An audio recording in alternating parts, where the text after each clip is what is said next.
আসসালামু আলাইকুম। সম্মানিত সাংবাদিক বন্ধুগণ, ত্রয়োদশ জাতীয় সংসদ নির্বাচন এবং সংস্কারের প্রশ্নে গণভোট নির্বাচনকে নিয়ে জাতীয় নাগরিক পার্টি এনসিপি কর্তৃক আয়োজিত আজকের এই জরুরি সংবাদ সম্মেলন হতে আজকে উপস্থিত সম্মানিত সাংবাদিক বন্ধুগণ এবং সারা দেশবাসীকে আমরা জাতীয় নাগরিক পার্টি এনসিপির পক্ষ থেকে শুভেচ্ছা এবং আন্তরিক মোবারকবাদ জ্ঞাপন করছি।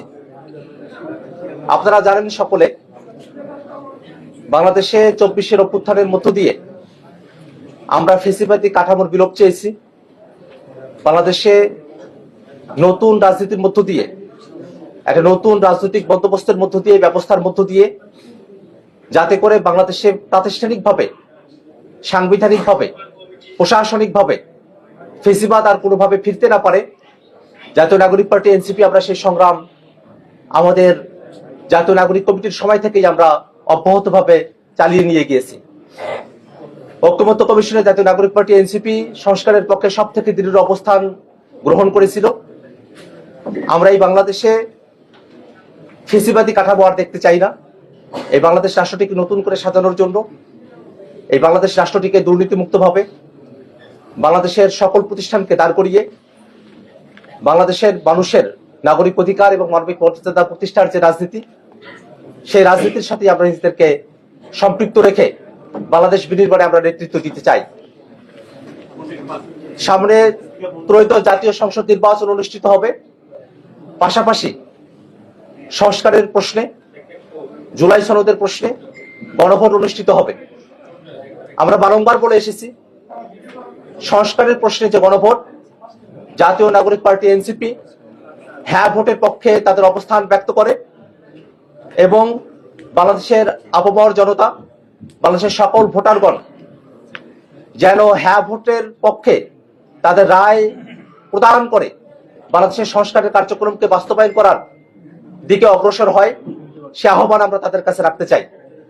সামনের যে নির্বাচন, এই নির্বাচন শুধুমাত্র সরকার গঠনের নির্বাচন নয়, এটা বাংলাদেশ রাষ্ট্রটিকে সংস্কারের মধ্য দিয়ে নতুন করে সাজানোর নির্বাচন।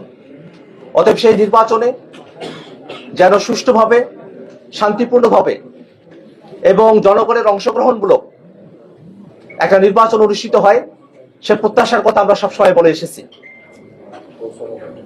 নির্বাচনকে ঘিরে এক ধরনের অনিশ্চয়তা, নির্বাচনকে ঘিরে এক ধরনের সহিংসতার বিষয়, এবং সম্প্রতি আমরা খেয়াল করে দেখেছি নির্বাচনের তফসিল ঘোষণা করার পরদিনই আমাদের ভাই শরীফ ওসমান হাদিকে প্রকাশ্য দিবলোকে গুলি করে এবং পরবর্তীতে তাকে শহীদ করা হয়েছে।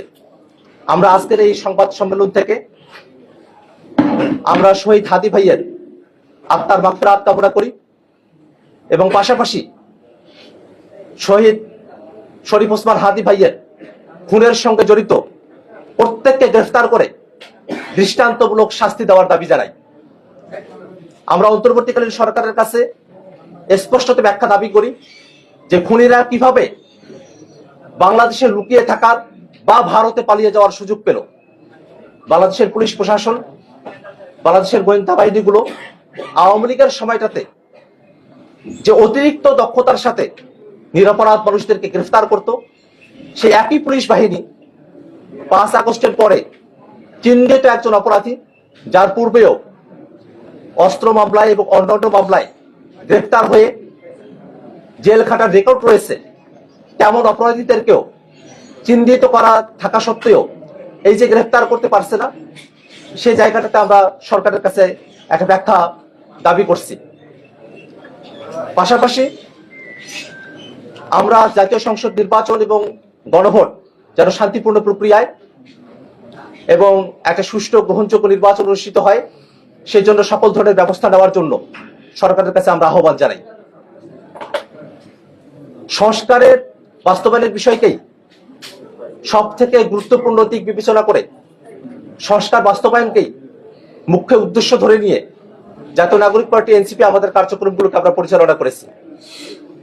আসন্ন ত্রয়োদশ জাতীয় সংসদ নির্বাচনে জাতীয় নাগরিক পার্টি এনসিপি এই নির্বাচনে অংশগ্রহণ করবে এবং সেই নির্বাচনে অংশগ্রহণের প্রক্রিয়া এবং সেই নির্বাচনে জাতীয় নাগরিক পার্টি এনসিপির অবস্থান এবং সার্বিক বিষয় নিয়ে এই মুহূর্তে আপনাদের সামনে বক্তব্য উপস্থাপন করবেন জাতীয় নাগরিক পার্টি এনসিপির সম্মানিত আহ্বায়ক এবং 24 জুলাই অভ্যুত্থানের এক দফার ঘোষক জনাব নাহিদ ইসলাম।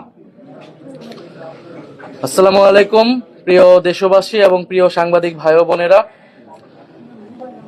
আপনারা জানেন যে সামনের যে আসন্ন জাতীয় সংসদ নির্বাচন এবং গণভোট, সেটার জন্য জাতীয় নাগরিক পার্টি এনসিপি সেখানে অংশগ্রহণের জন্য প্রস্তুতি এবং পরিকল্পনা করে যাচ্ছিল। আমরা সেই বিষয়ে একটি গুরুত্বপূর্ণ সিদ্ধান্তে উপনীত হয়েছি আমাদের দলের পক্ষ থেকে, এবং সেটা আনুষ্ঠানিকভাবে জানানোর জন্য আজকের এই তাৎক্ষণিক প্রেস ব্রিফিং। আপনারা জানেন যে জাতীয় নাগরিক পার্টি এনসিপির পক্ষ থেকে আমরা প্রথম থেকে বলে এসেছি যে আমরা আসন্ন এই নির্বাচনে আমরা এককভাবে এই নির্বাচনে আমরা অংশগ্রহণ করতে চাই। আমরা 300 আসনে প্রার্থী দিতে চাই এবং সে অনুযায়ী আমাদের প্রস্তুতি এবং পরিকল্পনা চলছিল। আমরা সারা দেশ থেকে মনোনয়ন আহ্বান করেছিলাম যারা প্রার্থী হতে চায়। এর পরবর্তীতে আরো 2টি দলের সাথে আমাদের একটি রাজনৈতিক সমঝোতা হয়েছিল সংস্কার প্রশ্নে। তখন আমরা বলেছিলাম যে আমরা 3টি দল মিলে যে সংস্কার জোট, আমরা একত্রে নির্বাচনে অংশগ্রহণ করব। কিন্তু এরপরে শরীফ ওসমান হাদির যে শাহাদাত বরণ এবং তাকে প্রকাশ্যে গুলি করার মাধ্যমে বাংলাদেশের রাজনৈতিক প্রেক্ষাপট অনেক বেশি পরিবর্তন হয়েছে।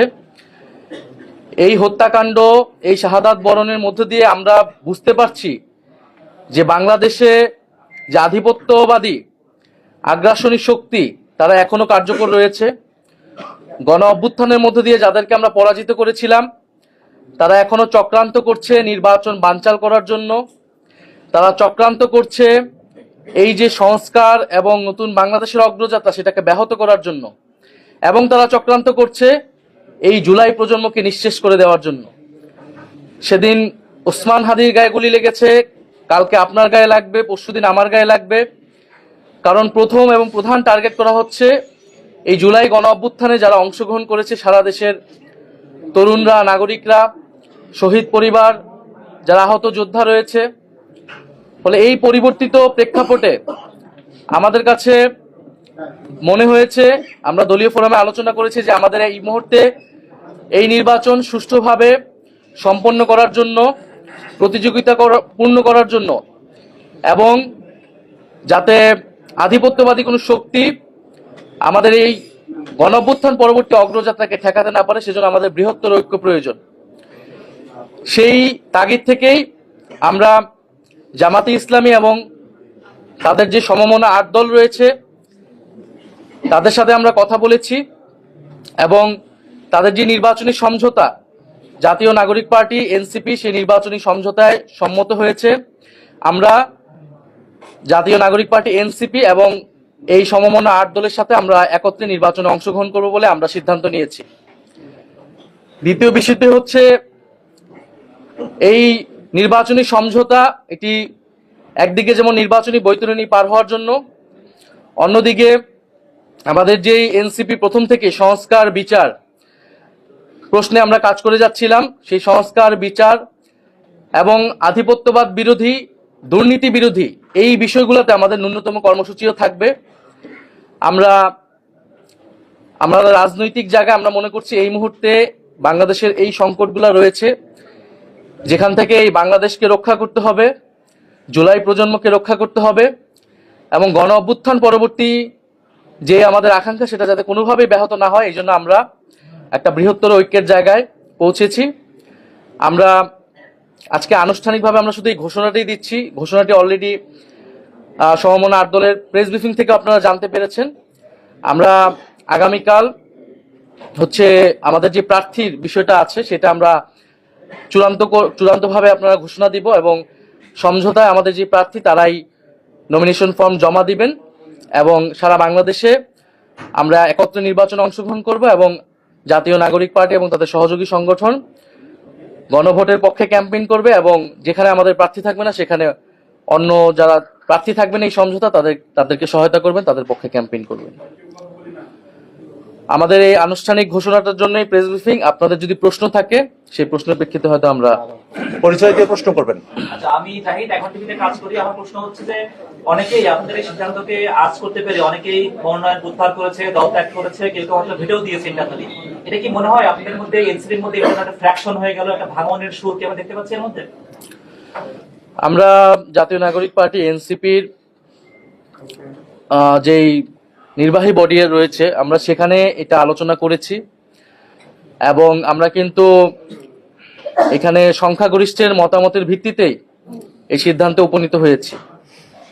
এবং যখন যে কোনো বিষয়ে মতামত নেওয়ার ক্ষেত্রে অনেকের ভেটো থাকতে পারে, বিরোধিতা থাকতে পারে, সেক্ষেত্রে তিনি নির্বাচন করবেন কিনা, দলে থাকবেন কিনা, এটা একান্তই তার ব্যক্তিগত সিদ্ধান্ত।